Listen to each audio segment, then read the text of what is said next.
సామాజిక బాధ్యత. మనం డబ్బులు ఇచ్చి వాళ్ళకి జీతాలు ఇచ్చి సంఘటితంగా ఒక వ్యవస్థను ఏర్పాటు చేసి సమాజాన్ని బాగు చేయండి, మేమందరం మా మా పనుల్లో మేము ఉంటాం కాబట్టి మేమందరం పన్నులు కట్టి మీకు ఉద్యోగాలు అప్పగిస్తున్నాము, మీరు మీ ఉద్యోగాలు సవ్యంగా చెయ్యండి అని చెప్పేసి రాజకీయ నాయకుల చేతిలో అధికారం పెడితే వాళ్ళు చేసింది ఏంటో తెలుసా? వాళ్ళ ఆస్తులు పెంచుకోవడం, మన అప్పులు పెంచడం. ఎవరికైనా సరైన ఉద్యోగం వచ్చే పరిస్థితి ఆంధ్ర రాష్ట్రంలో ప్రస్తుతం ఉందా? లేదు.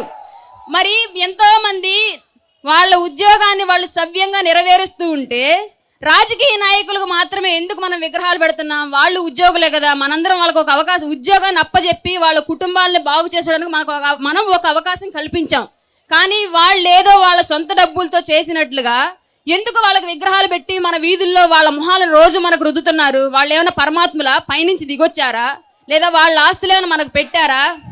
నిద్ర లేస్తే ఒక మున్సిపాలిటీ కార్మికుడు మనం వేసే వ్యర్థాలని మల్లాల్ని అన్నింటినీ వీళ్ళకన్నా సవ్యంగా చక్కగా బాగు చేస్తున్నాడు, అతనికి పెట్టండి ఒక విగ్రహం, ఒప్పుకుంటాం. ఆర్మీలో మా అందరి ప్రాణాల కోసం, మా అందరి కుటుంబాల కోసం వాళ్ళ ప్రాణ త్యాగాలు చేసి రోజు ఎక్కడో ఒక చోట ఎవరో ఒక ఆర్మీ జవాన్ ప్రాణాలు పోగొట్టుకుంటున్నాడు, వాళ్ళకు పెట్టండి వీధి వీధి విగ్రహాలు, ఒప్పుకుంటాం.